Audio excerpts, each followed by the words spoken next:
자, 오늘 함께 읽으신 마가복음 2장 1절에서 12절 본문 내용을 가지고 성도의 교제라는 제목으로 함께 은혜를 나누고자 합니다. 마가복음은 1장부터 좀 강한 메시지로 우리에게 선포하고 있습니다. 하나님의 아들 예수 그리스도의 복음의 시작이라고 마가복음 1장 1절부터 시작해서 마가복음 16장 끝에 보면 온 땅에 복음을 전파하라로 끝납니다. 그래서 복음이 이 땅에 오신 그 순간부터 아주 스피드하게 움직이고 마치 복음은 시작부터 멈추지 않고 계속 전진한다는 것을 암시해 주고 있습니다. 마가복음은 십자가를 향해 참 담대하게 걸어가시는 예수님을 보여주시고 또 거침없이 예수님의 그 사역의 모습을 아주 이 복음서 모든 저변에 십자가를 향해 걸어가시는 그 당당한 모습을 저면에 깔아놓음으로 복음은 참 담대하게 막힘없이 매 순간 역사하고 이루어지고 있음을 보여주고 있습니다. 예수님께서 제일 먼저 하신 사역은 복음을 전하시는 거였습니다. 회개하라, 복음을 믿으라. 제자들을 부르시기 전에 선포를 먼저 하시고 제자들을 부르십니다. 그리고 회당으로 가서 하나님의 말씀을 가르치십니다. 복음, 그 좋은 소식이 무엇인지, 그리고 회당에서 무엇을 회개해야 되는지 가르쳐 주시고 계십니다. 그 가르침이 사람들에게는 참 낯설게 들렸을 것입니다. 왜냐하면 그동안 어려서부터 배웠던 가르침이 있었거든요.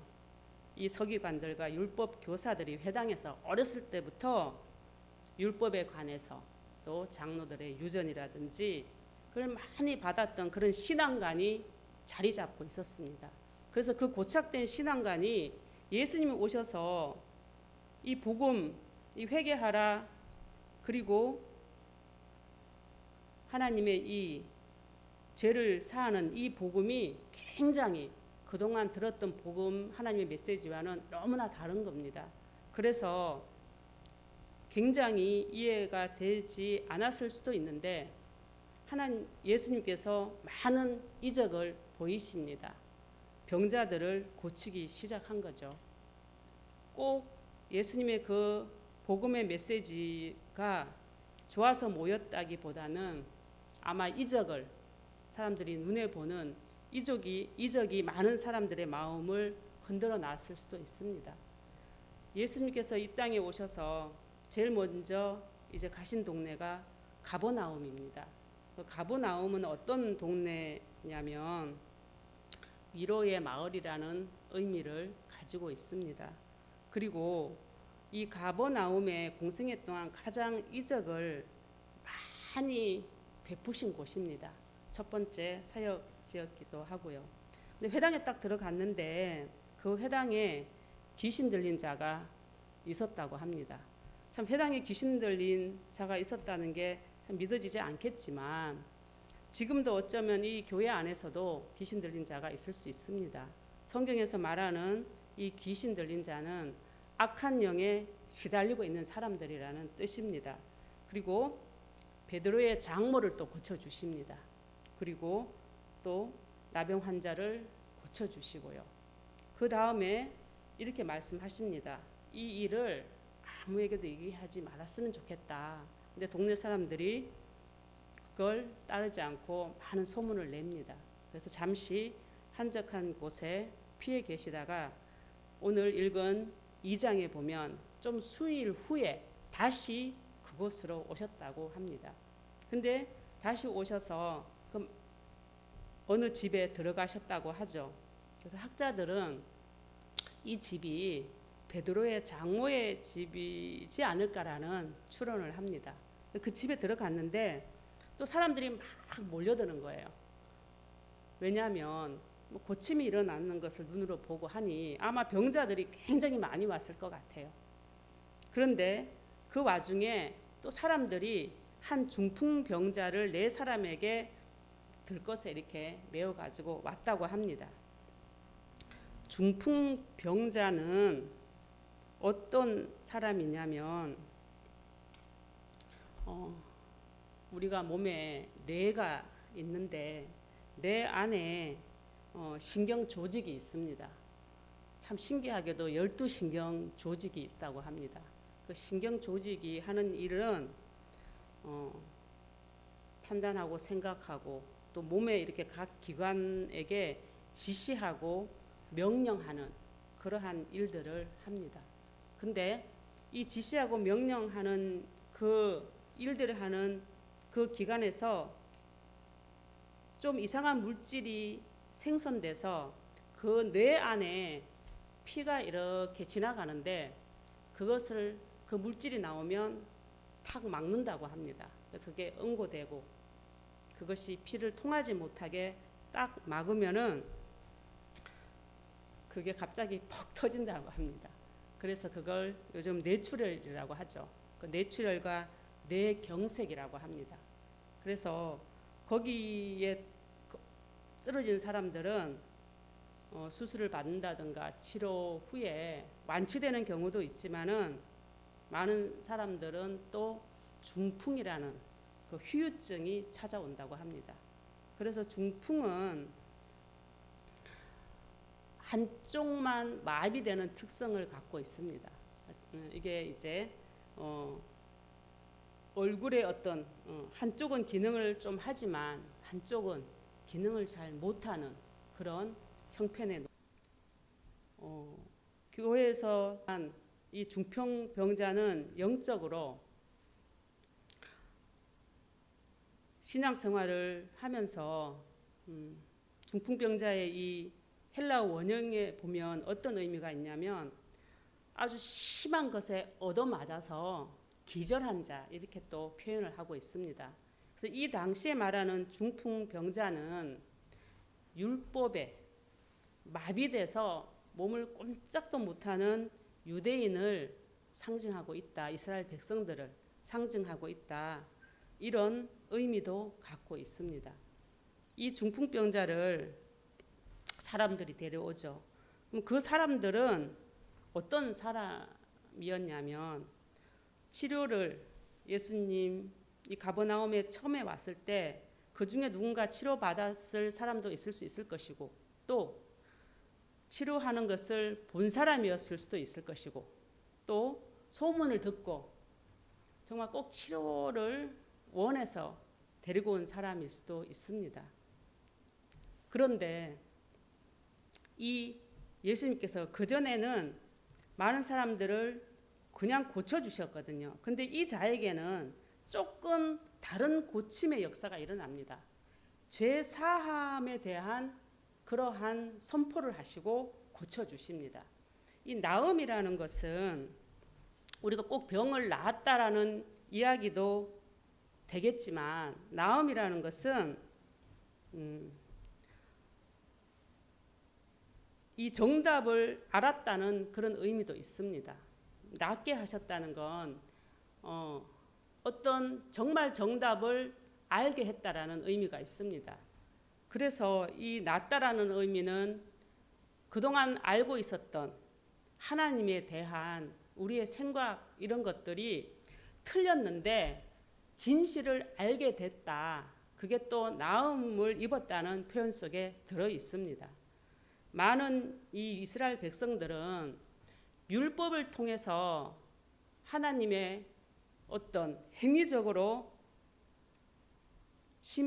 죄에 대한 심판이 이루어지고 또 순종과 불순종을 통해서 이 복을 받고 안 받는 그런 신앙에 고착되었기 때문에 하나님의 뜻이 무엇인지 잘 모르는 지경까지 이르렀고 또 죄가 뭔지 잘 모르는 그런 신앙관을 갖고 있었습니다. 죄는 그저 율법을 지키지 않아서 행동이 율법대로 순종하지 않는 게 죄라고 생각한 거죠. 그래서 예수님이 이 땅에 오셔서 많은 사람들에게 말씀하신 건 죄는 그런 것이 아니다. 죄는 무엇이냐면 하나님이 그 속에 너희들 마음에 없는 것이 죄라고 선포하신 겁니다. 그래서 기존에 알고 있었던 죄의 행위적인 그러한 죄를 죄라고 생각했던 사람들에게 그 마음속에 있는 것이 죄다. 마음의 죄에 대해서 말씀하고 계시고 하나님 사랑함 같이 이웃을 사랑하지 않는 것이 죄다. 그리고 그 마음에 하나님이 없기 때문에 행동으로 나오는 것은 죄의 그냥 현상이다. 이렇게 말씀하고 계십니다. 그래서 예수님께서는 1장부터 본인이 누구이신지 드러내 주십니다. 2장에 이렇게 보면 나는 그 일을 하러 온 메시아다. 나는 죄를 사하는 권세가 있는 자고 인자라고 본인을 드러내십니다. 사람의 모습으로 하고 온 진짜 하나님의 아들이 바로 나라라는 그 선포를 이 1장 1절에서부터 아주 과감하게 선포하십니다. 이런 사실을 얘기하니 참 유대인들은 당황스럽죠. 우리는 율법을 잘 지키고 이 장로들의 유전이 굉장히 많았거든요. 뭐 손도 깨끗하게 씻어야 되고 뭐 이런 거 정결 이런 법들 굉장히 많았는데 이런 거를 잘 지키면 우리가 행위로서 거룩해진다라고 생각을 했거든요. 그래서 많은 이 가르치는 사람들은 그런 영적인 우월감과 교만이 행위로 거룩함을 이룰 수 있다고 죄를 극복할 수 있다라는 교만에 이른 겁니다. 그래서 많은 이 이스라엘 백성들을 율법이라는 잣대로 그 기준 삼아서 정죄하고 율법 지키지 않으면 심판하고 또 병든 자들은 하나님께서 심판받았다는 그러한 인식을 줘서 다 쫓아버리고 성전에 들어오지도 못하게 하는 겁니다. 그런 자들에게 이 예수님이 오셔서 그 하나님의 정말 정답을 이렇게 얘기를 해주니 맞는 말 같기는 한데 굉장히 혼란스러웠겠죠. 하지만 이 가버나움에서는 너무나 많은 이적이 일어났기 때문에 사람들은 오로지 아마 병을 고치려는 마음으로 몰려들었을 겁니다. 근데 예수님께서 가장 많이 고쳐준 이 가버나움이 결국 병은 많이 고쳐줬는데 회개 역사는 별로 일어나지 않습니다. 나중에 예수님께서 이 동네를 심지어 저주하십니다. 그래서 주전 6세기경에는 이 동네 자체가 없어져요. 하지만 이 이적은 결코 회개로 온전히 구원받는 데까지 연결지어지지 않을 가능성이 그래서 많다는 겁니다. 오직 예수님의 이 죄를 사하는 그 죄사함에 더 많은 사람들이 회개하고 죄에 자유케 되는 이 복음에서 더 많은 사람들이 구원을 이룰 수 있는 그 회개 역사가 일어나기 때문에 오늘 우리가 함께 나눌 이 2장은 굉장히 우리에게도 중요합니다. 그래서 이 중풍병자는 이 네 사람들에 의해서 집으로 왔죠. 근데 너무 사람이 많은 거예요. 꽉 찬 겁니다. 도저히 들어갈 수가 없는 겁니다. 예수께로 가야 되는데 그걸 막고 있는 것이 사람일 수가 있습니다. 우리가 말씀을 만나야 되고 그 예수님을 꼭 만나야 됨에도 불구하고 내 앞을 막는 존재가 사람일 수가 있다는 거죠. 아무리 단에서 좋은 설교를 해도 사람들이 이런 말을 많이 하더라고요. 사람에게 시험이 들어서 설교가 들리지 않는다고요. 그럴 수 있습니다. 그거를 뚫고 나갈 그러한 용기와 그런 힘이 이들에게는 없는 겁니다. 그래서 어떻게 하냐면 2층으로 이렇게 올라가는 겁니다. 지붕으로 올라갔다고 합니다. 이스라엘의 가옥 구조는 우리가 살고 있는 이 집하고 좀 다릅니다. 신명기 사관으로 보통 짓죠. 이렇게 1층, 2층 짓는데 계단을 이렇게 만들고 2층을 편편하게 만듭니다.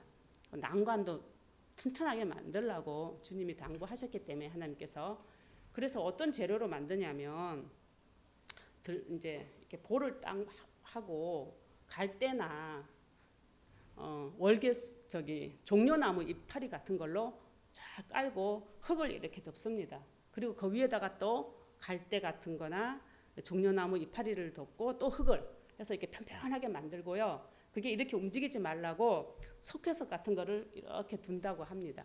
그래서 그 위에서 뭘 하냐면 그 2층 그 공간은 또 하나의 생활 공간이었어요. 뭐 구석에서 목욕도 하고 거기서 많은 사람들하고 얘기하고 이렇게 노는 장소였습니다. 노래도 부르고 음식도 먹고 하는 서로 이렇게 사귀는 장소였습니다. 그곳으로 이제 올라가는 거죠. 사실 지붕을 뜯는다는 것은 그렇게 어려운 일이 아니었습니다. 비가 오고 장마철 되면 이 지붕에 그 안에 씨들이 막 올라와서 풀들이 막 자라요. 그래가지고 1년에 한 2차례 지붕을 다 뜯고 새로 이렇게 보수하고 이럽니다. 우리가 옛날에 살았던 초가지 그런 지붕 같은 것도 몇 년에 한 번씩 우리가 다 이렇게 새로 이렇게 하듯이 이 이스라엘의 가옥은 그런 편한 장소에서 많은 친교가 이루어지는 그런 공간입니다. 저는 이 말씀을 이렇게 읽으면서 예수님을 만나는 이 과정이 아마 많은 사람들이 그 사람으로 인해 예수님을 만날 수 없는 단절된 그러한 사람들의 만나는 공간이 지붕이 아닐까 이런 생각을 해보았습니다. 그래서 우리의 이 신앙의 지붕은 과연 무엇일까 이것을 제 나름대로 저는 구역 예배와 성도의 교제라는 생각을 해보았습니다. 왜냐하면 제가 예전에 하나님을 이렇게 만나고 정말 많은 사람들을 복음을 전하고 싶었고 또 그 사람들을 구원하고 싶은 생각으로 가게를 하나 차렸어요. 내가 정말 많은 사람들 한번 복음을 전해보고 싶다. 사람들이 많이 다니는 장소에 차리지 않았습니다. 왜냐하면 장사가 목적이 아니었기 때문이죠. 저 한적한 곳에 구석에 중고 옷가게를 차렸어요. 차려가지고 그냥 사람 잘 안 와요 사실. 근데 기도하는 거죠. 하나님 누군가를 보내주시면 내가 정말 여기서 잘 복음을 전하고 하나님을 만날 수 있는 그런 길을 좀 열어달라고. 그래서 기도하는데 이상하게 사람들이 옵니다. 그래서 거기 온 많은 사람들이 우리 교회는 아니지만 타 교인 사람들이 참 많이 왔어요. 무슨 얘기를 하냐면 대부분 시험 든 사람들, 잠시 교회를 떠난 사람들이 굉장히 많이 왔고 정말 설교가 들리지 않는다. 또 나는 정말 이런 것 때문에 교회를 못 다니겠다. 이런 사람들 굉장히 많이 왔습니다. 그래서 저는 그곳에서 하나님을 만날 수 있도록 인도하는 일을 굉장히 많이 했습니다. 성도의 교제는 세상의 교제와 좀 다릅니다. 세상의 교제는 어떤 교제냐면 서로 친해지는 거예요. 그렇잖아요. 좋은 사람, 내가 좋아하는 사람 서로 친해가지고 친분을 쌓는 거죠. 그러면 어떻게 해야 되냐면 무조건 그 사람 편 들어줘야 돼요. 내 좋아하고 친하니까. 왜? 그 사람 힘든데 그렇게 해줘야죠. 그리고 돈독해지죠. 나도 힘들 때 그 사람한테 서로 의지하고 서로 아주 밀접해져요. 우리는 한편 정말 우리는 우정의 그런 좋은 친구 관계를 지내죠. 성도의 교제는 그런 교제가 아닙니다. 성도의 교제의 목적은 하나님하고 친하게 해주는 겁니다.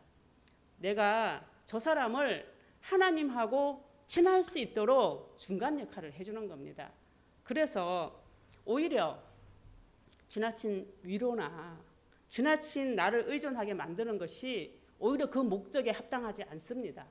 그 사람이 왜 하나님과 친할 수 없는지 그것을 서로 나누고 이야기하고 그 사람이 어떻게든 하나님을 정말 더 친밀한 관계로 갈 수 있도록 인도하는 것이 성도의 교제입니다. 그래서 우리 구역 예배 이렇게 하는 가운데 그럼 구역 예배 안에서 어떻게 그 작업을 해야 될까? 이 오늘 본문에 보면 옥상에 올라간 사람들이 그 지붕을 뜯어요. 제일 먼저 뭐를 옮기냐면 석회석 돌을 옮겨야 돼요. 그 석회석 돌, 석회의 의미는 뭐냐면 그 돌이 하얗게 참 예쁩니다. 이중된 마음을 상징을 해요. 정말 교회 생활이 다르고 집 생활이 다른 이중된 그런 마음과 행동하는 그런 모습들이 있잖아요. 그런 나의 이중된 모습을 드러내는 겁니다.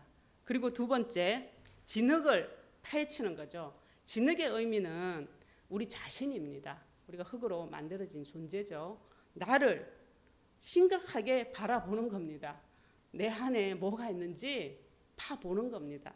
그리고 세 번째, 이 갈대와 이 큰 넓적한 종려나무 이파리를 치우는 겁니다. 갈대는 흔들리는 믿음을 상징합니다. 참 믿음이 없는 우리를 드러내는 거죠. 그리고 이 종려나무 이파리는 정말 입만무성한 신앙, 그것을 상징하기도 하고, 이 종려나무는 예수님 오셨을 때 많은 사람들이 막 흔드는 나무가지죠. 내가 내 마음대로 불렀던 찬양, 기복신앙을 의미합니다. 좋을 때 찬양하고 좋지 않을 때는 찬양하지 않는 그런 기복된, 그러한 입만무성한 기복신앙들, 그런 것들을 다 뜯어내는 그런 작업을 함께 하는 겁니다. 그래서 구역 예배에는 나의 어떤 연약함을 솔직히 드러내야 되고, 내가 정말 하나님 앞에 내 마음을 솔직히, 그곳에서만큼은 우리의 연약함을 다 고백하고, 그런 성도의 교제 속에서 각자 또 정말 병든 어떤 문제들을 함께 두고 기도하는 겁니다. 함께 우리의 자녀나 남편이나 우리의 부모의 그런 지금 정말 참아올 수 없는 그런 자들을 내가 마음으로 그들을 짊어지고 오는 겁니다. 그래서 함께 기도를 하는 거죠. 그리고 우리의 그 연약함을 고백하는 그 가운데, 그 뜯어진 가운데 제일 마지막에 보는 게 뭐냐면 들보입니다. 지붕 다 뜯으면 이제 제일 마지막에 남는 게 들보죠. 우리의 가장 심각한 죄를 보게 되는 겁니다. 아, 내 속에 이것이 문제였구나 발견하게 되죠. 죄를 시인하고 입으로 고백하는 순간 우리는 회개까지 도달할 수 있습니다. 예수님을 만나고 예수님께서는 그런 자들의 믿음을 보시고, 그 간절한 믿음을 보시고 그 병자에게 말씀하십니다. 작은 자야, 내 죄가 사해졌다라고 선포하십니다. 사실 병자는 한 게 아무것도 없어요. 그렇잖아요. 누워만 있었어요. 그 주변 사람들이 다 한 겁니다. 우리의 기도로 우리의 이 나눈 이런 과정에 모든 것 속에서 주님은 믿지 않은 그러한 우리의 가족들에게 강력한 회개 역사를 부어주실 수 있습니다. 그래서 우리가 함께 모여서 공동의 기도를 하는 것은 굉장히 중요합니다. 그리고 이 병자에게 말씀하십니다. 작은 자야라고요. 이 중풍병자 지금 현재 있는 이 자의 가장 문제는 뭐냐, 들보는 뭐냐면 자기가 작은 자임에도 불구하고 어쩌면 큰 자라고 생각해서 자기의 왕자의 그 예수님이 앉아야 될, 하나님이 앉아야 될 그 자리에 자기가 앉아 있는 겁니다. 그 가장 큰 죄를 보게 되고 그 자리에서 내려오게 되는 거죠. 그랬을 때 하나님의 이 회개 역사가 일어나면 그 심령에 다시 주인이 주님으로 바뀌면 그 사람은 이제 새로운 사람으로 바뀌어지는 겁니다. 그리고는 이렇게 얘기합니다. 너의 침상을 가지고 집으로 가라라고 얘기합니다. 이 침상을 가지고 집으로 가라는 것은 자기가 누워있는 이 자리죠. 이 용서받은 사람, 죄사함을 받은 사람을 가장 잘 보는 사람들은 가족입니다. 고침만 받았으면, 죄사함을 받지 않고 고침만 받은 경험이 있는 사람이면 집에 가도 생활 똑같아요. 좀 깨닫고 말죠. 근데 극명하게 죄사함의 이 회개 경험이 있는 사람들은 완전히 달라집니다. 집에서 놀래요. 우리 아이가 달라졌어요. 우리 남편이 달라졌어요. 뭐 부인이 달라졌어요. 우리 부모님이 달라졌어요. 반드시 나옵니다. 왜냐하면 이 하나님의 이 용서의 체험, 죄사함의 체험을 받고 나면 다 용서가 돼요. 사실은 관계에 내가 안 좋았던 모든 사람에 대해서 용서가 일어납니다. 이건 인간의 차원이 아니라 하나님의 차원이에요. 죄사함의 권세는 오직 하나님에게만 있습니다. 인간은 그렇게 할 수 있는 존재가 아무도 없어요. 행위로는 절대 구원을 받지 못합니다. 그동안 내가 누워 있었던 그 침상에 이제 그 사람은 어떻게 할 겁니까? 혹시 우리 가족 중에 그렇게 누워 있는 사람이면 데리고 오지 않겠습니까? 또 내 친구가 누워 있다면 그 침상으로 데리고 오지 않겠습니까? 저는 가게를 하면서 제가 누웠던 예전에 그 침상, 정말 그 무기력하고 그 고통스러운 그런 것들을 그게 다 복음을 전하는 도구가 되었습니다. 근데 어쩌면 나처럼 똑같은 사람이 오는지, 정말 하나님께서 내가 그 침상에 누웠던 그 똑같은 사건의 사람을 보내주셔서 그들을 다시 예수께로 오게 하는 그런 일들을 하게 하십니다. 그리고 그 용서의 그 체험을 하고 이 죄의 이 구속에서 벗어난 자들은 육신이 사실 고쳐지지 않았다 할지라도 그 영혼의 고통에서 해방되기 때문에 굉장히 자유로워집니다. 병고침이라는 것은 우리가 그 영혼의 고침이 이 죄사함으로 먼저 있고 그 후에 육신의 병도 고쳐질 수 있고 고쳐지지 않을 수도 있지만 더욱 중요한 것은 그 죄사함을 통한 내 영혼의 자유함입니다. 아파도 그렇게 고통스럽지가 않습니다. 이 하나님이 주시는 놀라운 평안이 내 안에 있으니 고치시든 안 고치시든 연연하지 않고 내 마음은 늘 즐거운 겁니다. 저는 그래서 가게를 하면서 많은 사람들을 만났고 그 사람들을 주님을 만날 수 있도록 말씀이 막혀서 있는 그것을 같이 나누는 과정 속에서 그거를 보게 하고 또 그들에게 정말 그 귀한 말씀을 만날 수 있도록 그렇게 하는 역할 가운데 많은 사람들이 다시 교회를 찾게 되었고 근데 또 많은 사람들이 안 가더라고요. 두 사람들의 모습을 저는 다 봤습니다. 참 우리가 이렇게 많은 기도와 노력을 함에도 불구하고 그것을 선택하는 자가 있고 선택하지 않는 자가 있습니다. 이 가버나움 같이 이렇게 진짜 은혜를 많이 입었음에도 불구하고 회개하지 않고 멸망의 길로 가는 자들이 어쩌면 이 땅에 더 은혜 받은 자들이 더 순종하지 못하고 회개하지 못하는 그러한 일들이 있을 수도 있습니다. 우리가 올 한 해 우리 교회 안에 하나님께서 저에게 주신 사역은 많은 성도들 신방과 구역 예배와 교제입니다. 그래서 저는 사실 다른 거에 별로 관심이 없습니다. 누군가를 구원하는 일과 예수 이 말씀의 복음을 전하는 것, 그 사람이 하나님을 만나는 그 과정의 일밖에는 사실 제 인생에 별로 큰 관심이 없습니다. 저는 그 일을 하는 것이 가장 기쁘고 하나님께서 그 일에 쓰임 받도록 불러주신 그 은혜에 날마다 감격하며 사는 사람입니다. 올 한해 제가 여성 구역을 맡았습니다. 제가 초대하는 이 지붕의 교제 안에 다 아멘으로 들어오시는 우리 성도님들 되시길 주의 이름으로 축원합니다. 기도하겠습니다. 주님 감사합니다. 우리는 모두가 고침이 필요한 자들입니다. 그러기에 날마다 말씀 앞에 배우는 자세로 엎드립니다.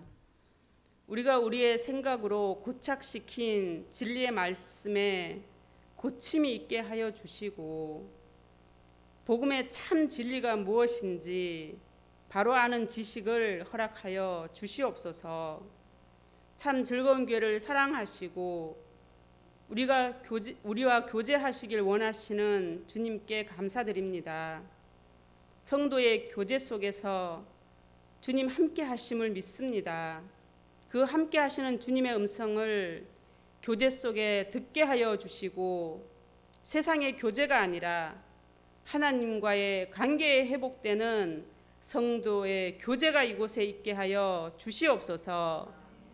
매일 익히고 상고하여도 부족한 하나님의 말씀의 그 배움 앞에 지식만 채워지는 그런 자라지 못하는 가지들 되지 않게 하시고 장성한 분량이 되지 못하는 어린아이 신앙도 버리게 하여 주시고 날마다 나를 뜯어 버리는 자복하는 마음 주시어 우리의 모든 불가능한 침상의 문제들을 주님께 내려놓는 은총을 허락하여 주시옵소서.